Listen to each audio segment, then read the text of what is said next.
Capítulo 11 del libro Dios, Matrimonio y Familia, recuperando los fundamentos bíblicos de Andreas Kostenberger y David W. Jones. El capítulo 11 se titula Separar lo que Dios ha unido, el divorcio y las segundas nupcias. Aunque la belleza del plan de Dios para el matrimonio está claramente expuesto en las Escrituras y muchos anhelan experimentar la clase de intimidad y amor que solo se encuentran en el matrimonio bíblico, la triste realidad es que las relaciones matrimoniales a menudo se rompen y no alcanzan el ideal bíblico. Esto se reconoce en la estipulación mosaica relativa al divorcio en el Antiguo Testamento, Deuteronomio 24, 1 al 4, y también en el Nuevo Testamento, aunque tanto Jesús como Pablo defendieron firmemente el ideal bíblico de una relación matrimonial monógama para toda la vida. Ambos abordaron también la cuestión del divorcio y las segundas nupcias. Sin embargo, como se verá más adelante, aunque hay consenso en que el matrimonio monógamo de por vida es el ideal, no hay de acuerdo universal entre los cristianos creyentes en la Biblia sobre si las Escrituras permiten el divorcio y las segundas nupcias en determinadas circunstancias. Título: El divorcio y las segundas nupcias en el Antiguo Testamento. Antes de investigar las enseñanzas del Nuevo Testamento sobre el divorcio y las segundas nupcias, será útil examinar brevemente el tema del divorcio en el Antiguo Testamento, ya que constituye el fundamento sobre el que se apoya gran parte de la discusión del Nuevo Testamento. Podría decirse que el texto más importante en la discusión sobre el divorcio y las segundas nupcias es Génesis 2:24, ya que este versículo registra la institución del matrimonio y es el pasaje que Jesús invocó cuando se le pidió que abordara la moralidad del divorcio y las segundas nupcias, Mateo 19:5, Marcos 10:8. Véase también la cita de Pablo en Génesis 2:24 y en 1 Corintios 6:16, Efesios 5:31. Sin embargo, ya que Génesis 2:24 fue tratado a fondo en el capítulo 2, comenzaremos nuestra discusión sobre el divorcio y las segundas nupcias en las enseñanzas mosaicas sobre el tema en Deuteronomio 24, 1 al 4. Subtítulo: Deuteronomio 24, 1 al 4. Deuteronomio 24, 1 al 4 es un pasaje que, como veremos más adelante, ocupó un lugar destacado en el debate de Jesús con los fariseos sobre el tema del divorcio y las segundas nupcias. Como Jesús dejó claro en Mateo 19:8 y Marcos 10:5, este pasaje no debe interpretarse como un respaldo divino de las prácticas del divorcio y las segundas nupcias, sino que representa un esfuerzo por regular y mitigar las prácticas ya existentes. La frase crítica en la estipulación deuteronómica que dio lugar a un amplio debate rabínico es la expresión erguat davar, que se traduce comúnmente como alguna indecencia o algo indecente, Deuteronomio 24:1. En la época de Jesús, la escuela rabínica se alineaba las escuelas rabínicas se alineaban tras dos grandes tradiciones interpretativas. La escuela conservadora de Shammai, 50 a.C. a 30 después de Cristo, consideraban que erwat dabar era un sinónimo de debar ewa, un asunto de desnudez, y por lo tanto interpretaba la frase como una referencia al comportamiento inmodesto o la inmoralidad sexual, ya sea antes o después del matrimonio. La escuela más moderada de Hillel, 110 al 10 a.C., sin embargo, separó erwat, desnudez, y dabar, algo. En la versión 70, asquemón, pragma, cosa vergonzosa, y centrándose en las palabras anteriores de Deuteronomio 24:1, no encuentran favor a sus ojos. Mantuvo que el divorcio estaba permitido en cualquier caso en el que una esposa hubiera hecho algo desagradable para su marido. Esta interpretación más permisiva parece haber prevalecido entre la mayoría de los contemporáneos de Jesús. Véase en Mateo 19:3, lo que quizás no sea sorprendente dado que Gamaliel, el rabino más influyente de la época de Jesús, Hechos 5:34 y 22:3, era el nieto y heredero teológico del rabino Hillel. aunque se discute el significado de erwa dabar tanto en la época bíblica como en el presente. Algo que está claro es que en su contexto original la frase no era necesaria ni tenía por objeto abordar la cuestión del divorcio en caso de adulterio, ya que según el Pentateuco el adulterio se castigaba con la muerte, no con el divorcio. Lucas 20:10, Deuteronomio 22:22. Sin embargo, al mismo tiempo, dado que el matrimonio se tenía en alta estima en el antiguo Israel, la ofensa seguramente no era meramente trivial, sino sustancial. Posiblemente lo que se consideraba era una variedad de factores que el marido podría haber encontrado objetables, tal vez la esterilidad del vientre, algún defecto de nacimiento, un comportamiento lascivo o inmoral como el lesbianismo, una conducta sexual inapropiada sin llegar al coito o a la irregularidad incluso la irregularidad menstrual. De nuevo, las estipulaciones de Moisés no deben interpretarse como una condonación de tales divorcios, sino simplemente como una regulación de los mismos. La idea central de Deuteronomio 24, 1 al 4, es por tanto descriptiva y no prescriptiva. Y esto parece ser algo que los contemporáneos de Jesús habían interpretado mal. Como continúa el pasaje, si un hombre decide divorciarse de su mujer y ésta se vuelve a casar, no podrá volver a tomarla en caso de que la mujer se divorcie por segunda vez o de que su segundo marido muera. Deuteronomio 24, 2 al 4. Esto sería una abominación ante el Señor, Deuteronomio 24, 4. La estipulación sirve de advertencia al marido para que no se divorcie demasiado rápido. Si lo hace y la mujer sigue sin casarse, aún puede recuperarla. Véalo en Oseas capítulo 3. Sin embargo, una vez que la mujer se vuelve a casar, esta opción ya no está disponible. Más allá de esto, la estipulación puede servir para proteger al marido de la mujer de entrar en el patrón pecaminoso de inmoralidad de su antigua esposa. Tal vez también se trataba de cuestiones relacionadas con la dote, pero esto es incierto. Otras referencias del Antiguo Testamento al divorcio y las segundas nupcias. Aunque el tema del divorcio y las segundas nupcias se menciona en otras partes del Pentateuco, Levítico 21:7, 13 al 14, Deuteronomio 22, 13 al 29, en los libros históricos, Esther 10:3, y en los libros proféticos, Isaías 51, Jeremías 3, 1 al 14, Ezequiel 44:22 y Malaquías 2:16. Estas citas dispersas son en su mayoría referencias pasajeras y no tienen un carácter expresamente didáctico. No es de extrañar que una lectura de estos pasajes, todos los cuales describen al divorcio de forma negativa, revele una continua defensa del ideal de creación del matrimonio dado en Génesis 2:24, una persistente oposición divina al divorcio, ya que socava a los ideales de la creación, y en un tema que volveremos a tratar en el capítulo 12 más adelante, una preocupación por la pureza matrimonial en las vidas de aquellos que ocupan posiciones de liderazgo espiritual. El divorcio, un título, el divorcio y las segundas nupcias en el Nuevo Testamento. Dada la naturaleza apremiante del divorcio y de las segundas nupcias en el contexto moderno, quizás sea sorprendente para muchos lectores contemporáneos saber que el tema no domina las páginas del Nuevo Testamento. De hecho, el tema del divorcio y las segundas nupcias están completamente ausentes de los escritos de figuras claves del Nuevo Testamento, como los apóstoles Juan y Pedro, así como los libros escritos por los hermanastros de Jesús, Santiago y Judas. De hecho, el material sobre el divorcio y las segundas nupcias en el Nuevo Testamento se limita a dos lugares.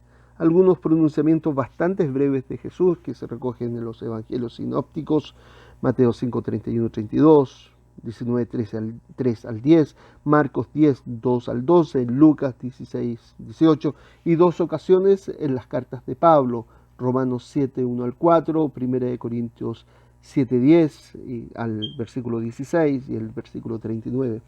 Subtítulo: la enseñanza de Jesús sobre el divorcio y las segundas nupcias. Como hemos señalado anteriormente, a pesar que la ley mosaica incluía provisiones que regulaban el divorcio, el Antiguo Testamento deja claro que el divorcio no es el ideal de Dios. Malaquías 2:16. No es de extrañar que cuando le preguntaron a Jesús sobre el divorcio y las segundas nupcias, llevara a sus oyentes hasta el principio, recordándoles que Dios creó a la humanidad como varón y mujer. Génesis 1:27. Estipuló que el hombre al casarse debía dejar a su padre y a su madre y unirse a ella, Génesis 2:24, en una unión de una sola carne ante Dios que la gente no debía romper. Así que ya no son dos, sino una sola carne. Por lo tanto, lo que Dios ha unido, que no lo separe el hombre. La respuesta de la audiencia de Jesús deja claro que pensaban que las estipulaciones mosaicas habían sustituido en efecto los propósitos originales de Dios en la creación. Después de todo, dado el entorno teológico de la época, en su opinión, ¿por qué, si no se habría regulado el divorcio en el código de la ley deuteronómica, Deuteronomio 24, 1 al 4, sin embargo, según Jesús, los estatutos mosaicos no se interpusieron para sustituir la intención original del Creador, sino para reconocer la realidad de la dureza del corazón humano? Mateo 19, 7 al 8, Marcos 10 al 5, Marcos capítulo 10, verso 5, compárese con Marcos capítulo 5, versos 31 y 32. De hecho, el matrimonio fue concebido como una unión fiel de por vida entre un hombre y una mujer. La reacción de los discípulos. Reconociendo el estándar establecido por Jesús, sus seguidores originales responden, encontrando su punto de vista excesivamente restrictivo: si es así, es mejor no casarse, Mateo 19:10. Jesús, dejando de lado su objeción, responde que aunque algunos pueden tener el don de celibato, 19:11-12, el ideal original de Dios para el matrimonio sigue en pie. Algunos argumentan que la respuesta de los discípulos demuestran que la norma de Jesús debía ser extremadamente alta, es decir, que no había que divorciarse ni volver a casarse una vez consumado el matrimonio. Si Jesús se alineaba simplemente con la rama más conservadora del judaísmo de su época, ¿por qué se habría sorprendido sus seguidores? No, se argumenta que la norma de Jesús debe haber sido más estricta que el punto de vista Shammai sobre el divorcio por causa de adulterio. La reacción de los discípulos demuestra que Jesús abogaba por una posición de no divorcio una vez consumado el matrimonio. Sin embargo, los argumentos anteriores no son concluyentes, sobre todo porque la reacción de los discípulos estaba seguramente influenciada por su contexto y por sus presupuestos. Al igual que muchos de sus contemporáneos judíos, los seguidores de Jesús pueden haber asumido una norma más indulgente. Quizás incluso asumieron que la norma de Jesús era más indulgente basándose en su trato compasivo con la mujer adúltera mencionada en Juan capítulo 7, verso 53, hasta el capítulo 8, verso 11, asumiendo la historicidad del relato. Y en consecuencia estaban reaccionando contra la severa declaración de Jesús. Además, aunque el judaísmo contemporáneo exigía el divorcio en caso de inmoralidad sexual, véase Sotá 5.1, el texto parece indicar que Jesús simplemente lo permitía, implicando así la necesidad del perdón.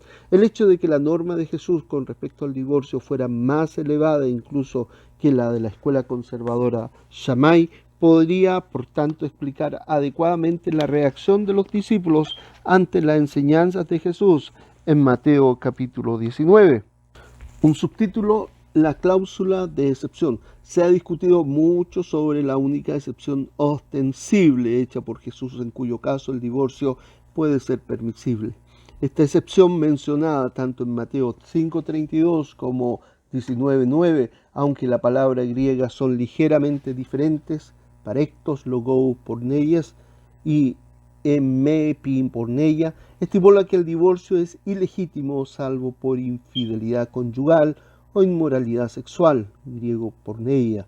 Los paralelos sinópticos en Marcos 10, 11 y 12 y Lucas 16, 18 no mencionan la excepción, lo que ha llevado a algunos a argumentar que Jesús nunca hizo realmente la excepción, sino que Mateo o a alguien más la añadió en un comentario en un momento posterior. Sin embargo, incluso si este fuera el caso, lo cual es poco probable, la cláusula de excepción seguiría formando parte de las escrituras inerrantes e inspirada y por lo tanto sería autoritativa por los cristianos hoy. Entre los que sostienen que Jesús pronunció la excepción, algunos se esfuerzan por ajustar la cláusula de excepción de Mateo a las declaraciones absolutas de Marcos, Lucas y Pablo, sosteniendo que esos pasajes y no Mateo debieran ser el punto de referencia definitivo. Otros son reacios a subsumir la cláusula de excepción de Mateo demasiado rápido bajo la declaración absoluta que se encuentra en Marcos, Lucas y Pablo. Argumentan que ambos conjuntos de pasajes deben ser estudiados por derecho propio para apreciar las enseñanzas de Jesús sobre el tema en cuestión. Subtítulo: excepto por porneia. El incidente registrado en Mateo 19, versículos 3 al 12, tiene su punto de partida en la pregunta de los fariseos: ¿es lícito divorciarse de la mujer por cualquier causa, por cualquier motivo? Mateo 19:3, compárese con Mateo 5:31. Como en otras ocasiones, los oponentes de Jesús intentaban involucrarlo en una contradicción o de presentarle el aparente dilema de elegir entre puntos de vista opuestos. De hecho, parece que la frase lo pusieron a prueba en Mateo 19:3, compárese con Marcos 10:2. Indica que los líderes religiosos intentaban que Jesús eligiera entre escuelas teológicas opuestas, así como poner a Jesús en peligro entre Herodes, Antipas, al igual que Juan el Bautista había sufrido por su denuncia de la unión ilícita de Herodes con Herodías, la esposa de su hermano Felipe. Mateo 4:2, Mateo 11:2 al 3, Mateo 14:3 y 4, Marcos 6:14 al 29. La pregunta de los fariseos, por tanto, pone en juego los puntos de vista sostenidos por las diferentes escuelas rabínicas de la época de Jesús, como lo hemos comentado.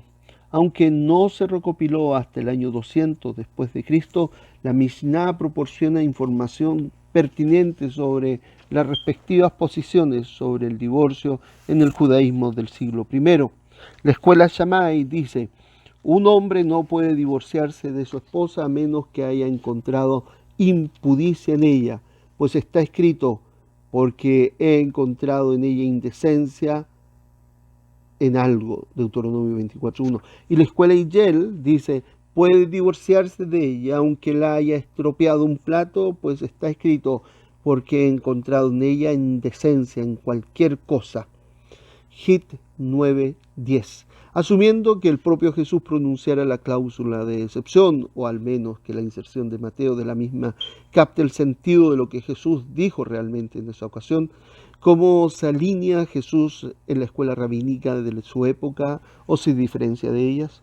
Está claro que la opinión de Jesús era infinitamente más estricta que la defendida por la escuela Hillel, que sostenía que el divorcio era permisible por cualquier causa, Mateo 19:3. A menos en la superficie, el punto de vista de Jesús se acerca mucho más al de la escuela de Shammai, que restringía el divorcio legítimo con la posibilidad de volver a casarse, a la infidelidad matrimonial.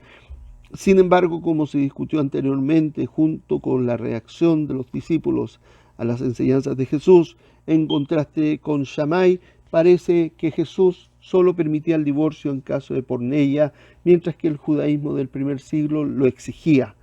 Es más, en un sentido muy importante, la respuesta de Jesús trasciende a las disputas legalistas entre esas dos escuelas rabínicas y va al fondo de la cuestión.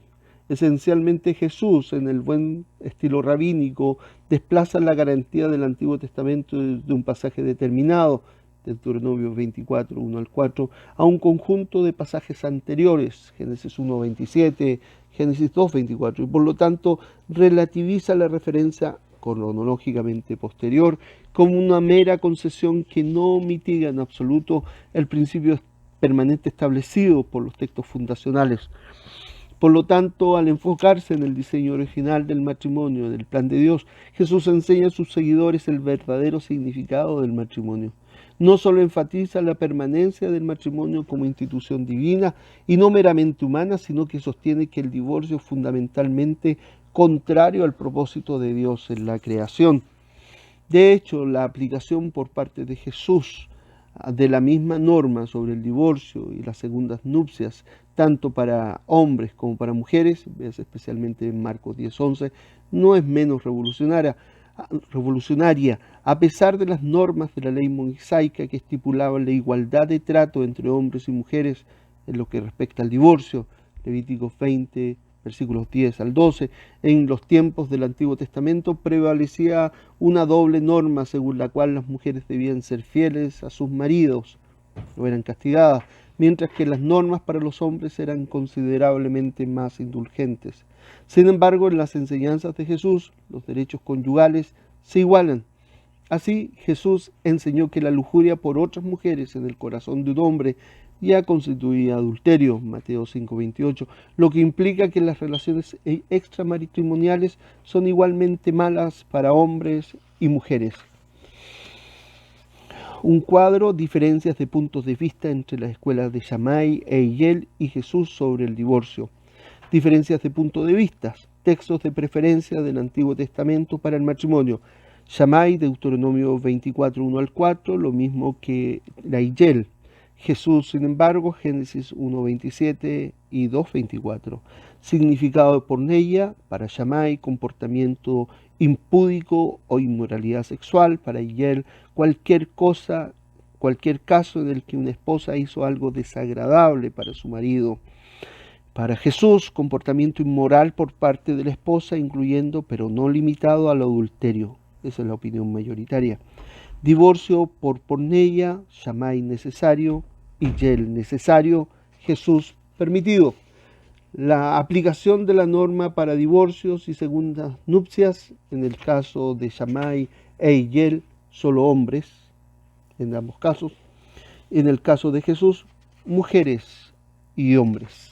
Nuevo título, puntos de vista contrapuestos. A la luz de la discusión anterior, se hace evidente que la cuestión clave para entender la enseñanza de Jesús sobre el divorcio y las segundas nupcias es el significado del término porneia, ya que este término es el término fundamental en la cláusula de excepción pronunciada por Jesús. Como se mencionó en la introducción de este capítulo, no hay acuerdo universal entre los cristianos creyentes en la Biblia en cuanto al significado exacto de porneia, pero las sugerencias ofrecidas por los eruditos se pueden agrupar fácilmente en uno de los tres puntos de vista que compiten entre sí, que se detallan a continuación. El primer punto de vista entiende que porneia es una referencia al adulterio la inmoralidad sexual, y defiende la legitimidad bíblica del divorcio y las segundas nupcias para la parte inocente del adulterio, inmoralidad sexual del cónyuge, divorcio y segundas nupcias.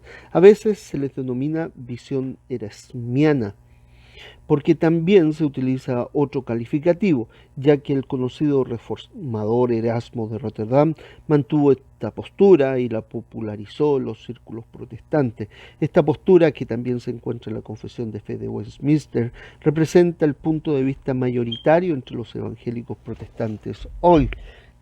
Craig Blomberg, D.A. Carson, John y Paul Fairberg, Gordon Higgenberger, David Cleed Jones, John MacArthur, John Murray, Robert Stein, John Stott, William Head se encuentran en sus defensores más conocidos. El segundo punto de vista entiende que la porneia se refiere a algún tipo de pecado sexual como el adulterio, pero sostiene que aunque Jesús permitió el divorcio por causa del pecado sexual, no permitió volverse a casar. Divorcio, pero no volverse a casarse. Este punto de vista, que fue la visión casi unánime de la Iglesia desde sus inicios hasta el siglo XVI, se centra en la ubicación de la cláusula de excepción dentro de la enseñanza de Jesús, señalando que porneia se iba seguida de la frase y se casa con otro. Por lo tanto, es sólo cuando se produce un nuevo matrimonio, después de un divorcio a causa de la porneia, cuando realmente se produce el pecado. Aunque esta postura no es tan ampliamente aceptada hoy día, ha sido adoptada más recientemente por eruditos como Gordon Wenham, Robert Gundry, Warren Carter, Andrew Comes y el escritor Frank-Jacques Dupont, entre otros. Un tercer punto de vista de la cláusula de excepción no permite ni el divorcio ni las segundas nupcias en el contexto moderno. Sin divorcio, sin segundas nupcias.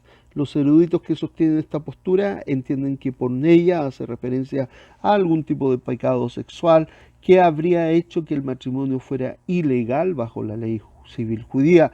La sugerencia sobre la identidad del pecado sexual en cuestión, que habría sido aplicable a los destinatarios del Evangelio de Mateo, incluye relaciones prematrimoniales, periodos esponsales, incesto matrimonial espiritual mixto, judío-gentil, o una combinación de los anteriores.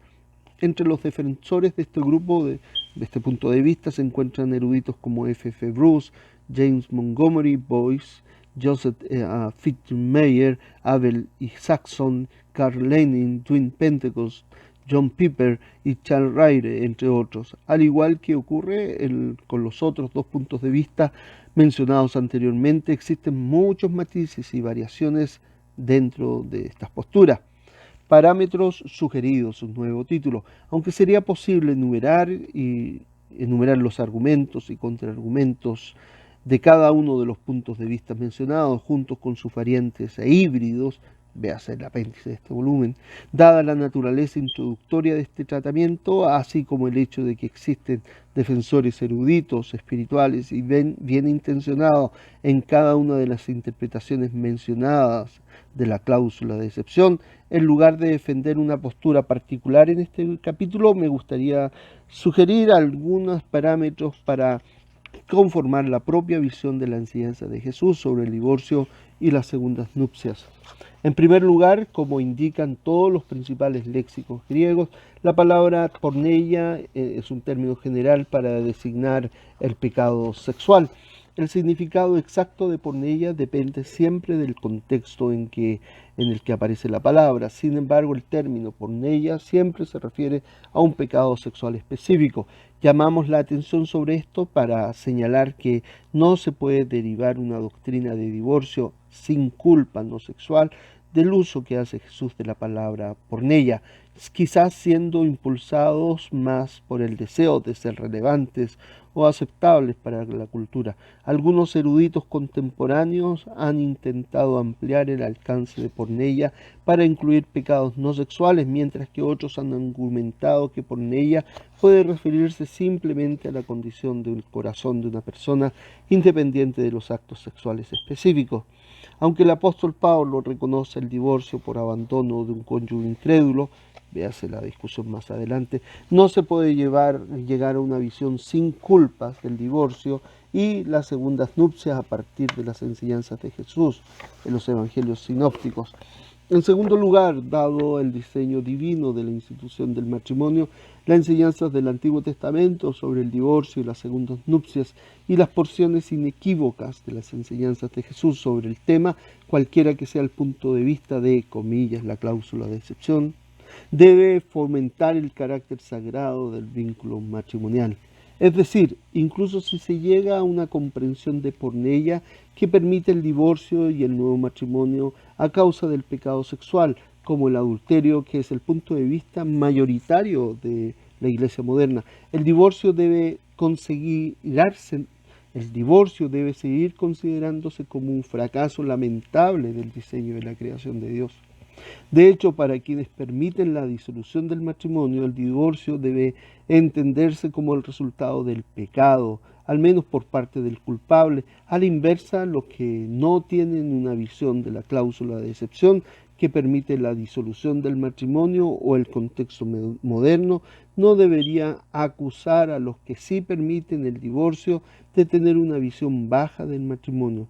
Esto es especialmente cierto en el caso de aquellos que permiten el divorcio, pero que comunican claramente que entienden que la disolución del matrimonio es una tragedia. En tercer lugar, en el desarrollo de la propia comprensión de la cláusula de excepción, debemos tener precauciones de formar una opinión basada en una lectura imparcial del corpus del material bíblico sobre el divorcio y las segundas nupcias.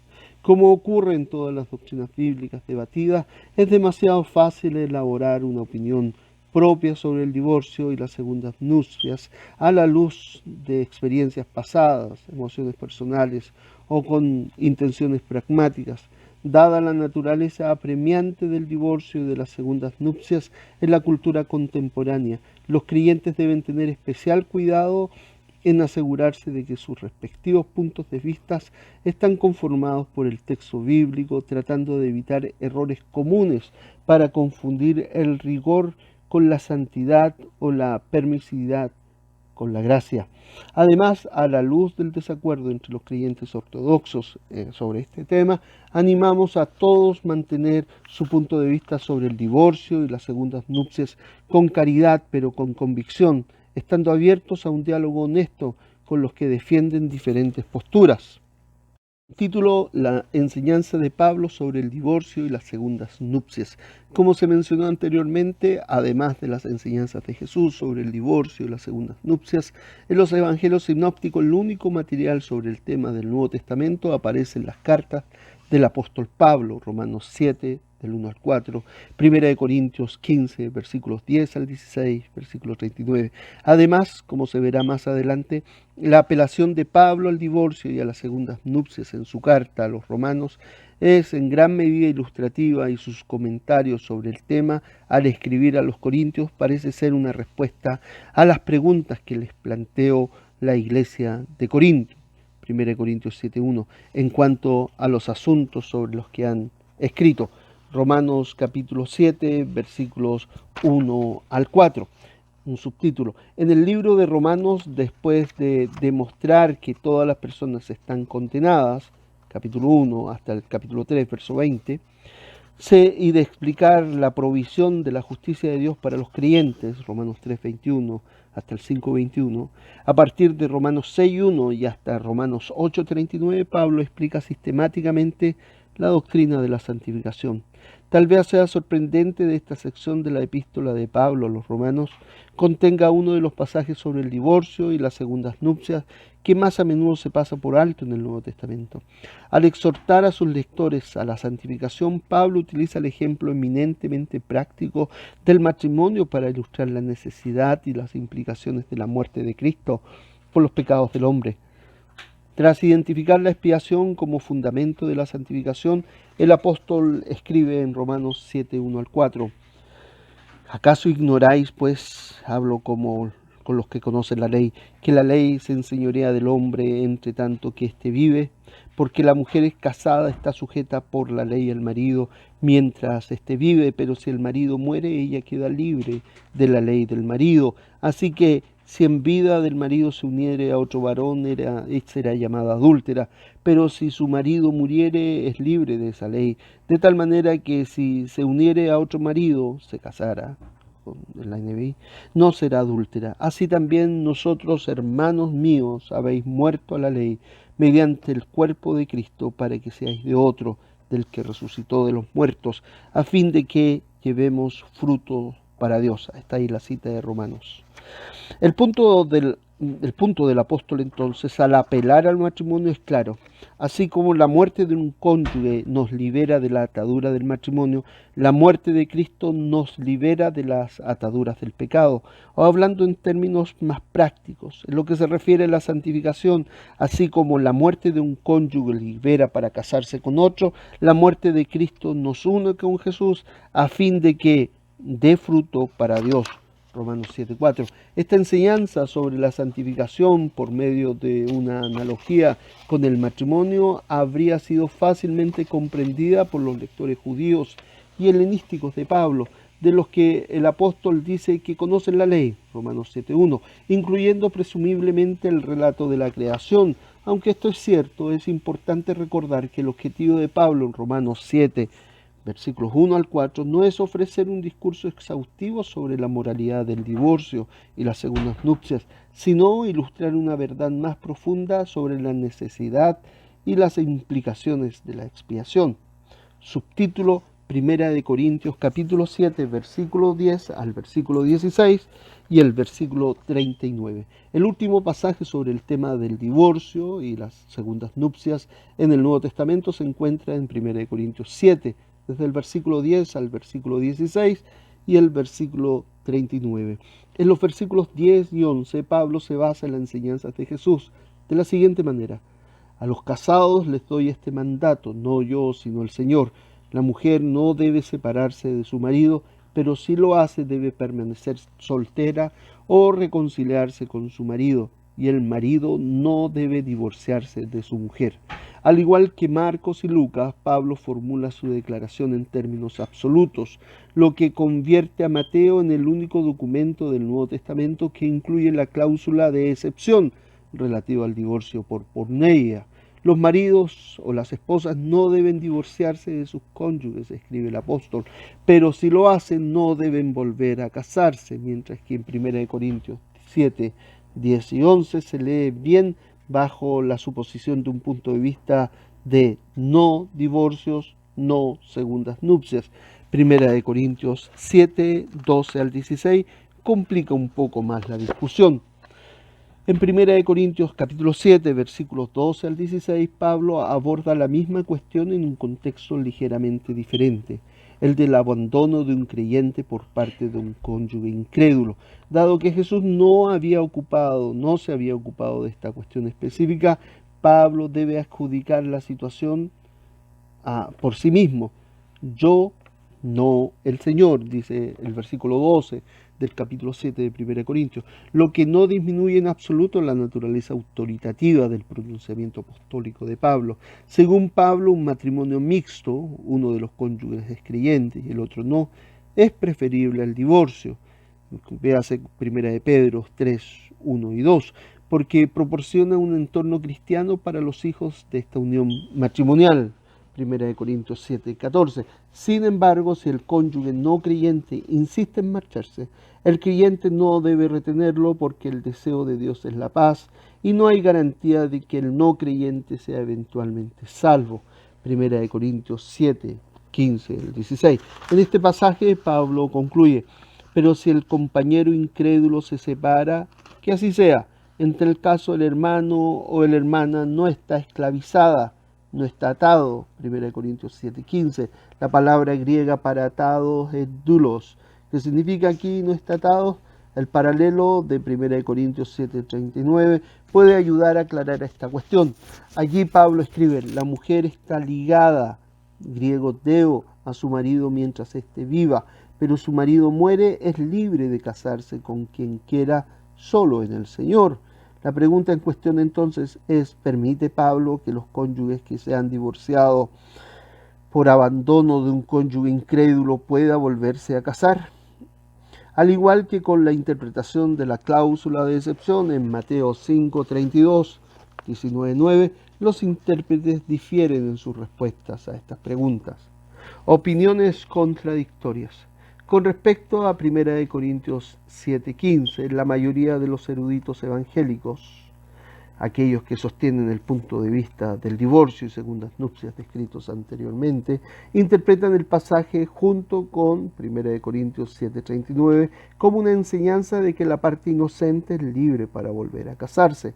Los defensores de este punto de vista sostienen que la palabra griega doulos y deo están relacionados y pueden usarse de forma intercambiable, de acuerdo con 1 Corintios 7:39. Entonces el abandono resulta en un estado en el que la parte que se va está muerta para el cónyuge inocente. Además se argumenta que la frase de Pablo, libre para casarse, en este último pasaje se asemeja a la fórmula del divorcio judío: eres libre de casarte con cualquier hombre. G 9:3. Según este punto de vista, aquellos a los que no está vinculada la parte abandonada es su posición en el propio matrimonio. En otras palabras, según esta interpretación, el abandono por parte de un cónyuge incrédulo disuelve los lazos del matrimonio y libera a la otra parte para volver a casarse. Una minoría de intérpretes, los que sostienen un punto de vista de divorcio pero no segundas nupcias, o de sin divorcio, sin segundas nupcias, como se ha descrito anteriormente, afirman que, aunque en 1 Corintios 7:15 Pablo reconoce que la aceptación del Evangelio puede dar lugar al abandono por parte de un cónyuge no creyente, al igual que aludió Jesús, véase Lucas 14:26 al 27, y Lucas 18, 29, 30, no enseña que esto dé lugar a la disolución de los vínculos matrimoniales, ni da derecho a volver a casarse. Los defensores de esta postura señalan que Pablo prohíbe específicamente las segundas nupcias en 1 Corintios 7, 10 al 11, y señalan que cuando el apóstol se refiere explícitamente a las posibilidades de contraer nuevas nupcias en sus escritos, es siempre en el contexto de la muerte real de uno de los cónyuges, Romanos 7, 2, 1 Corintios 7, 39. Según este punto de vista, entonces, lo que no obliga a la parte abandonada es una obligación relacional de impugnar el deseo del cónyuge incrédulo de partir. De hecho, se argumenta que hacerlo no sería propio de Cristo. Véase Jeremías capítulo 3, verso 8 y verso 14, y posiblemente incluso obstaculizaría la perspectiva de la reconciliación, 1 Corintios 7, 16. Un nuevo título, parámetros sugeridos. Al igual que los puntos de vista opuestos entre la cláusula de excepción en el Evangelio de Mateo, podríamos enumerar los argumentos y contraargumentos para las interpretaciones divergentes de 1 Corintios 7:15, véase el apéndice.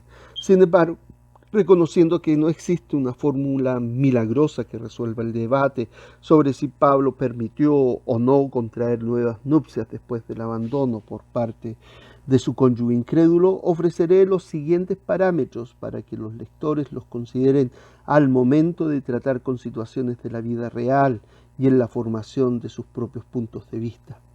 En primer lugar, cabe señalar que todas las opiniones ortodoxas sobre 1 Corintios 7, 10 al 16 y versículo 39 reconocen que en 1 Corintios 7, 15 Pablo anuncia que puede producirse un divorcio si es por parte del cónyuge incrédulo. El debate relacionado con este pasaje no es sobre si tal divorcio es permisible, sino más bien sobre a qué está obligada la parte del creyente, ya sea al matrimonio mismo o a una obligación relacional hacia el cónyuge que se va. Esto es admitido incluso por aquellos que sostienen la postura no divorcio, no segundas nupcias. Por lo tanto, en 1 Corintios 7:15, Pablo no está dando una razón casuística para el divorcio, más bien, al igual que Moisés, está reconociendo que los divorcios ocurren en un mundo caído y dando instrucciones para gobernar tales situaciones a la luz de las enseñanzas de Pablo. Cuando se produce un divorcio de este tipo, la parte abandonada no debe ser condenada al ostracismo ni despreciada por la comunidad de fe.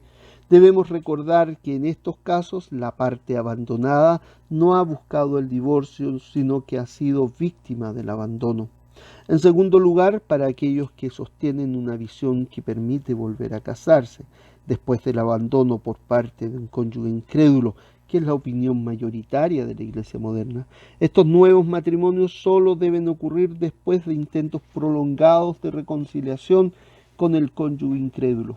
Después de todo, si la reconciliación es explícitamente sostenida por Pablo como el ideal para los cónyuges creyentes que se divorcian, 1 Corintios 7, versículo 11, el estándar para los cónyuges incrédulos ciertamente no debería ser menor. De hecho, tanto si tiene éxito como si no, los intentos de reconciliación reflejan el ideal de la creación de una relación matrimonial monógamo para toda la vida. En tercer lugar, aquellos que llegan honestamente a una interpretación de 1 Corintios 7:15, que permiten volver a casarse y sin embargo encuentran imposible la reconciliación con el cónyuge no creyente, deberían sentirse libres de casarse, volver a casarse sin culpa ni censura por parte de la Iglesia. Los que tienen interpretaciones divergentes de 1 Corintios 7:15 deben recordar que los que tienen libertad para volver a casarse no están defendiendo una visión baja del matrimonio ni están actuando en contra del texto bíblico. Más bien están actuando de acuerdo con su comprensión de las Escrituras. Por lo tanto, marginar a los que se han vuelto a casar después de un divorcio por abandono parecería estar actuando en contra del mismo ideal de paz dentro del cuerpo de Cristo que Pablo está tratando de defender en 1 Corintios 7, 15 al 16. Conclusión. Después de examinar los materiales bíblicos sobre el divorcio y el nuevo matrimonio, es posible concluir que la narrativa de la creación sostiene Moisés y Jesús y Pablo reafirman la ordenancia de Dios sobre el matrimonio como una unión de por vida entre un hombre y una mujer. El ideal de Dios es válido incluso en un mundo caído en el que el pecado es una realidad siempre presente y en el que se produce el divorcio. Sin embargo, debido a la inevitabilidad del divorcio en nuestro mundo contaminado por el pecado, los autores bíblicos consideraron necesario dictar normas que regulen el divorcio, aunque como se ha explicado anteriormente, existe un debate sobre el significado exacto de la o las posibles excepciones por las que pueden tener lugar el divorcio y las segundas nupcias. Subtítulo: el debate contemporáneo. El debate sobre la moralidad o las razones para el divorcio y las segundas nupcias en la Iglesia moderna continúa. Aunque a veces es acalorado, un estudio de la literatura moderna revela que en su mayor parte la discusión sobre este importante tema ha sido civilizada. Con este mismo espíritu, y antes de dejar el tema, concluimos con 4 principios que confiamos ayudarán a aquellos que están luchando con o quizás a través de el divorcio y las segundas nupcias y ayudarles al debate contemporáneo. En primer lugar, independientemente de la opinión de cada uno sobre el divorcio y las segundas nupcias, animamos a todos los creyentes a tener en cuenta el hecho de que, aunque estos son acontecimientos que alteran la vida, incluso si uno se divorcia y se vuelve a casar de forma pecaminosa, tal acción no debe equipararse al pecado imperdonable. Las Escrituras, por supuesto, identifican un pecado imperdonable en Mateo 12:31, Marcos 3:28-29. Sin embargo, el pecado imperdonable es la blasfemia contra el Espíritu Santo, no el divorcio y las segundas nupcias. Por lo tanto, aunque un divorcio y un nuevo matrimonio pecaminosos pueden tener consecuencias de por vida, el acto en sí mismo es ciertamente perdonable tras la confesión del propio pecado. Primera de Juan 1:9. En segundo lugar, aunque algunos cristianos pueden tener la tentación de evitar todo el debate sobre el divorcio y las segundas nupcias, ya sea por la naturaleza cargada de emociones del tema o por la falta de consenso académico sobre la cuestión, animamos a todos los creyentes a estudiar detenidamente los materiales bíblicos sobre el divorcio y las segundas nupcias. Véanse también los útiles recursos sobre el divorcio y las segundas nupcias que figuran en la sección para estudiar de este volumen. El divorcio y las segundas nupcias son temas apremiantes en la cultura contemporánea y los cristianos responsables se esforzarán por ser capaces de abordar este tema estando preparados para defender a cualquiera que os pida razón de la esperanza que hay en vosotros, según Pedro, 1 de Pedro 3:15. Como se ha visto en este capítulo, el material bíblico sobre el divorcio y las segundas nupcias no es demasiado extenso. El esfuerzo de trabajar con los pasajes relevantes pagará dividendos tanto para el estudiante diligente como para la Iglesia en general. En tercer lugar, aunque la mayoría de los evangélicos modernos tienen una visión del divorcio y las segundas nupcias que permite la disolución del matrimonio y posiblemente las segundas nupcias a causa de pecados sexuales como el adulterio, esto sigue invitando a preguntarse qué hacer en el caso de otros pecados no sexuales como el abuso físico. En tales casos animamos a los creyentes a recordar que la separación para preservar la vida de un esposo maltratado no es equivalente al divorcio. De hecho, en los casos en los que la vida de alguien está en peligro por acciones de un cónyuge pecador, concluimos que la separación no solo es permisible, sino que moralmente necesario. En tales casos creemos que es el deber de la Iglesia intervenir y ministrar a la parte atacada por el pecado, ayudando a asegurar la protección física o cubriendo las necesidades financieras. Además, dicha separación suele producir uno de los dos resultados siguientes. Uno, la parte ofendida, si está regenerada, se arrepentirá y buscará reconciliación. Dos, si la parte ofendida no está regenerada después de su tiempo, es probable que se aleje. A su vez, esta es una situación que se aborda en 1 Corintios 7:15, como se ha comentado anteriormente. Por último, los puntos de vista sobre el divorcio y las segundas nupcias tienen importantes repercusiones no solo en los casos en que los miembros regulares de la Iglesia se ven afectados, sino especialmente cuando se trata del liderazgo de la Iglesia. Existen algunas circunstancias en las que un pastor, anciano o diácono que se haya divorciado pueda ser legítima y bíblicamente encargado de este cargo. ¿O las Escrituras prohíben a tales hombres todos los cargos de la Iglesia? Aunque esta cuestión está claramente relacionada con la discusión anterior sobre la enseñanza bíblica, sobre el divorcio y las segundas nupcias en general, aquí entrará en juego otros textos por los que aplazaremos la discusión